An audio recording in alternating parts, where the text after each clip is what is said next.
आज जो है चैप्टर नंबर 3 दो चरवाले रैखिक समीकरण युग।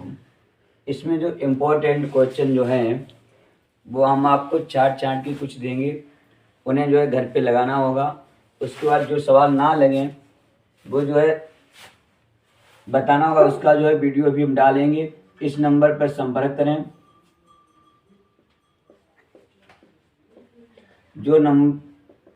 जो सवाल ना लगे इनमें से, ये इम्पोर्टेंट क्वेश्चन है जो बोर्ड परीक्षा में आएंगे, उसी के सवाल रहेंगे। तो हम अभी जो है आज कम से कम तुम्हें 10 सवाल देंगे जो उनको लगाना होगा। जो ना लगे इस नंबर व्हाट्सएप नंबर पे डालेंगे, उसका भी जो है आपको उसी के सवालों को वीडियो डाल दिया जाएगा। सवाल पहले है, निम्नलिखित समीकरण निकाय को विलोपन विधि से, यहाँ पर जो है विलोपन विधि से बता रहा है सवाल, विलोपन विधि से हल कीजिए। 3 विधियां होंगी, अभी तो हमने एक विधि दी है, इसमें विलोपन विधि दी है।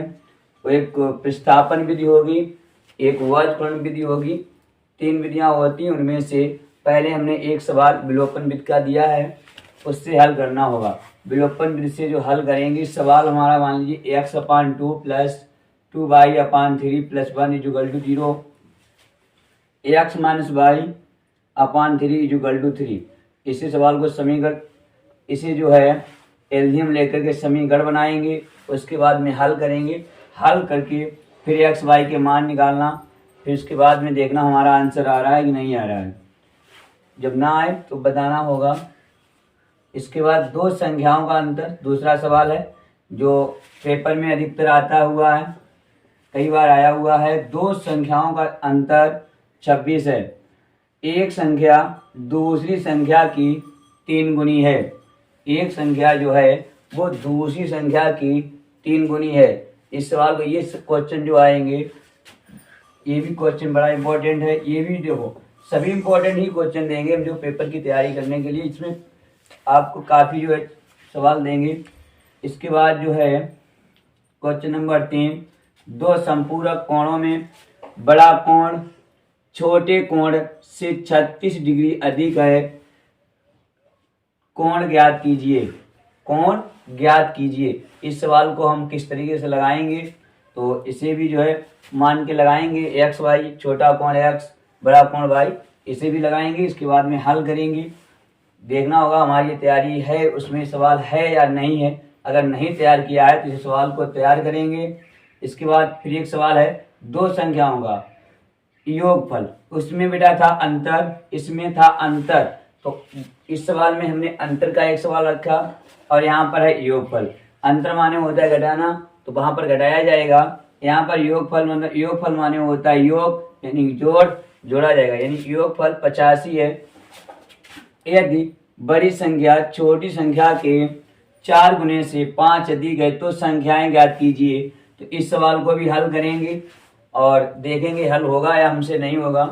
तो उस ना हो तो बताना होगा, कमेंट करेंगे कि ये सवाल नंबर, यहाँ पर जो सवाल ना लगे वो कमेंट कर देना कि सवाल नंबर 1 या 2 या 3 या 4 या 5 ये सवाल नहीं लगा। उस सवाल को हम लगाएंगे, आपको वीडियो भेजेंगे। इसके बाद के का मान ज्ञात कीजिए। यहाँ पर लिखा है सवाल में के का मान ज्ञात कीजिए, यानी के का मान ही पूछ रहे हैं, जिसके लिए समीकरण 2x + ky = 1 और 3x - 5y = 7 का एक अद्वितीय हल है। एक अद्वितीय हल है, वहां पर आपको अद्वितीय हल, एक अद्वितीय हल होगा, एक अनेक हल होगा। अनेक हल सवाल आएगा एक, या तो अद्वितीय हल से आएगा या अनेक हल होंगे, या सवाल आएगा कोई हल नहीं है, कोई हल नहीं। यानी कि इन तीनों से बेटा एक क्वेश्चन निश्चित आएगा। तो हमने अभी तो आपको एक अद्वितीय हल का क्वेश्चन रखा है। इसके बाद आगे इसका भी रखेंगे, इसका भी रखेंगे, इसका, और जो सवाल ना लगे, और ये सभी सवाल आपकी किताब राजीव NCERT किताब से ही हैं, कोई बाहर से नहीं है। इन्हें हल करेंगे। जो सवाल ना लगे तो वो कमेंट में कर देना, सवाल नंबर ये नहीं लगा है, उससे हम बताएंगे।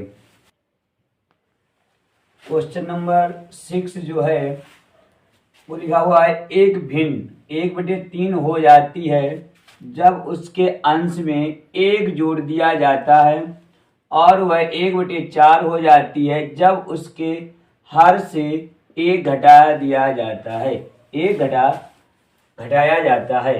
तो बेटा एक भिन्न का सवाल जो पेपर में आता है, एक भिन्न से भी आता है, तो एक भिन्न का सवाल इसीलिए दिया है। ये भी क्वेश्चन जो आया हुआ है पेपर में कई बार। तो एक भिन्न का, तो यहाँ पर भिन्न को 1/3 जब हो जाती है, जब उसके अंश में 1 जोड़ दिया जाता है, तो भिन्न को हम पहले अंश को मानेंगे, हर को मानेंगे, फिर भिन्न, फिर पहले शर्त में हम जब 1 जोड़ेंगे तो भिन्न हमारी 1/3 हो जाएगी। और जब दूसरी शर्त में जब भिन्न में हर में, यहाँ पर हर में जब 1 घटाएंगे तो हमारी भिन्न 1/4 हो जाएगी। तो इस सवाल को हल करेंगे और हमें भिन्न ज्ञात कीजिए, यानी कि हम जो अंश और हर मानेंगे, यानी भिन्न हमारी x/y या जो मानेंगे, जो भिन्न बनेगी उसका जो मान आएगा, आंसर आएगा, वही भिन्न हमें पूछी गई है, तो निकालेंगे। इसके बाद क्वेश्चन नंबर 7 जो है 2 अंकों की एक संख्या, अंकों से भी क्वेश्चन आएगा, इसलिए अंकों का भी क्वेश्चन रखा है, जो हम आपको केवल 10 ही क्वेश्चन देंगे। 10 क्वेश्चन में आपको अधिकतर यही फंसेंगे। इसके बाद जो इसमें से इतने 10 क्वेश्चन आपके जब तैयार हो जाएंगे, उसके बाद में हम करीब और 8-10 ही क्वेश्चन और देंगे। जो चैप्टर नंबर 3 जो है पूर्तिया तैयारी करके जाना होगा, जो इसके इम्पोर्टेंट क्वेश्चन और होंगे जो इन्हीं से रिलेटेड। जैसे यहाँ पे 2 अंकों की संख्या का है, अब इसका नहीं रखेंगे। अब जैसे हमने विलोपन विधि का एक सवाल रख दिया है, अब अगले वीडियो में जो रखेंगे वो प्रस्तापन विधि का हो सकता है, वर्गगुण विधि का भी हो सकता है।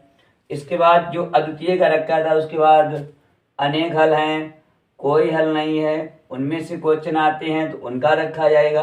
तो या इसी से समझ लो, वैसे तो यही क्वेश्चन बहुत है, इनके जैसे जो सवाल हैं तो उन्हीं के जो छुटे हुए हैं एक ही जैसे होते हैं, उनमें थोड़ी चेंजिंग होती है, उन्हीं के सवाल जो छुटे हैं उनको ही रखा जाएगा। तो यहाँ पर 2 अंकों की संख्या, यहाँ पर भी क्वेश्चन आता है, 2 अंकों की एक संख्या के अंकों का योग 9 है। यहाँ पर अंकों का जो योग है वो 9 है, तो संख्या के अंकों को परस्पर बदलने से प्राप्त संख्या दी गई संख्या से 27 अधिक हो जाती है, तो संख्या ज्ञात कीजिए। तो अब संख्या निकालनी होगी। 2 अंकों की संख्या जो होती है बेटा वो 10x + y होती है। यहाँ पर पहले तुम्हें संख्याएं माननी पड़ेंगी, तो इकाई अंक कोई y लेता है, कोई x लेता है, जो अपना मानोगे वही लगाना। और इस सवाल को हल करेंगे क्योंकि ये पेपर में क्वेश्चन आएंगे। ये 10 क्वेश्चन जो रखे हैं, यहाँ पर बेटा ध्यान रखना हो, जैसे यहाँ भिन्न का था तो 1/3 है, तो वहां पर हो सकता है 2/3 हो जाए। उसी तरीके से अंकों वाला भी सवाल, यहाँ पर योग 9 है, वहां पर योग और कुछ हो सकता है, सवाल इसी तरीके से आएगा। और यहाँ पर जो है इस संख्या पूछी जाएगी और यहाँ पर योग जैसे बढ़ाई की संख्या 27 अधिक हो रही है, वहां पर हो सकता है कम हो सकता है। यहाँ पर अधिक लिखा है, अगले सवाल हम अगर रखेंगे तो कम वाला भी रख सकते हैं, कम भी हो सकता है, अधिक हो सकता है, कम भी हो सकता है। तो यहाँ पर ये ध्यान रखना होगा, क्वेश्चन घुमा के रखेंगे तो ऐसा हो जाएगा। तो इस संख्या भी पूछी जाएंगी, चाहे कम की जाए चाहे अधिक, तो ये भी सवाल आ सकता है। तो इस सवाल से अब यहाँ पर ये 8वां क्वेश्चन जो है हमारा, निम्न समीकरणों के युग्मों को रैखिक समीकरणों के युग्म में बदल करके हल कीजिए। यहाँ पर बेटा कहा उन्होंने बदल करके हल करना होगा। ये समीकरण जो दिए गए हैं ये बदल करके हल करना होगा। तो एनसीईआरटी किताब के हिसाब से जो प्रश्नावली 3.6 जो है वहां से ये सवाल उठाया गया है, तो वहां से ये पेपर में आता है क्वेश्चन। तो इसे जो है युग्म इसी के आधार पर नहीं हल करेंगे, युग्मों को हम बदलेंगे। तो यहाँ पर बेटा जो x या y के बराबर जो माना जाएगा, युग्म समीकरण बदल के हल करेंगे, बाद में हम मान रखेंगे। तो इसे भी हल करेंगे क्योंकि एक क्वेश्चन इसका भी आता है 4 नंबर में। ये क्वेश्चन जो हम रख रहे हैं 4 नंबर वाले हैं।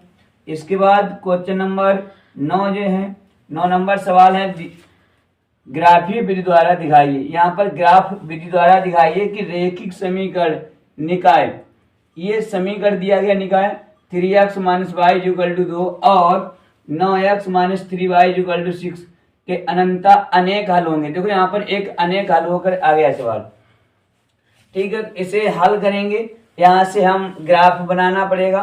इसका ग्राफ, ये क्वेश्चन जो है बेटा ये बड़े क्वेश्चन है, विस्तृत क्वेश्चन में जाएगा, वहां पर 6-8 नंबर में आएगा।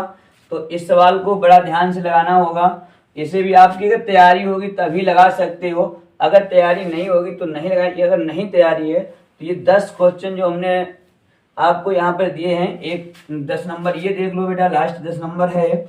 ये है एक ऋतु जो है वो धारा के अनुकूल 2 घंटे में 20 किलोमीटर तैर सकती है और धारा के प्रतिकूल 2 घंटे में 4 किलोमीटर तैर सकती है।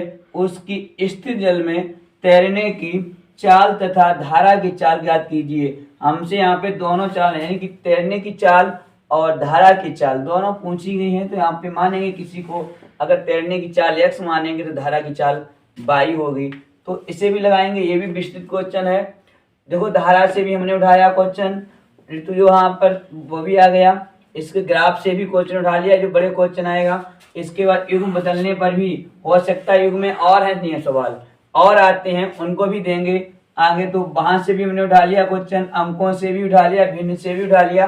तो अब जैसे यहाँ से चेंज थोड़ा बहुत होगा तो सवालों में, तो इससे कोई दिक्कत नहीं, चाहे आप ये 10 क्वेश्चन ही तैयार कर लें तो आपको जो है कम से कम पेपर में यहाँ से 10 क्वेश्चनों से लगभग में 2 क्वेश्चन या 3 क्वेश्चन पेपर में मिलेंगे, जो कम से कम 8-10